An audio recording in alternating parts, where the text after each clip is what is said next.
लालटेन तीर छाप दूनु एक हो गईल, लालटेन तीर छाप दूनु एक हो गईल, देखी बीजेपी के माथा करेक हो गईल।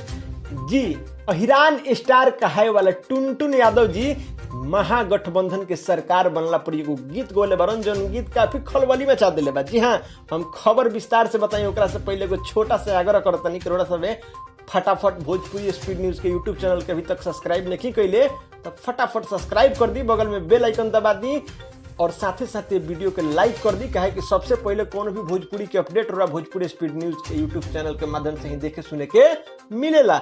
जी हाँ, बिहार में एक बार पुनः महागठबंधन के सरकार बन चुकल बा। तेजस्वी जी डिप्टी सीएम बन चुकल बा, यानी उप मुख्यमंत्री बनल चुकल बारन।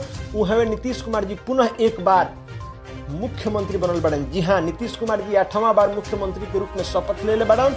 ये सरकार के बारे में जब टुनटुन यादव जी से पूछल गई लाइव इंटरव्यू में कि सरकार कितना दिन चली तो ई गठबंधन कब तक रही, तो टुनटुन यादव जी कहले कि ई गठबंधन हमेशा हमेशा खातिर अब अमर हो गई बा। जी हाँ, ये बहुत बड़ा बयान टुनटुन यादव जी दिले बारे। साथे साथे टुनटुन यादव जी एगो गीत गोले बारन जौना के मुखरा रूरस आप सबके बीच हम सुना भी दे रहल बानी कि लालटेन तीर छाप दूनु एक हो गईल, लालटेन तीर छाप दूनु एक हो गईल, देखी बीजेपी के माथा करेक हो गईल।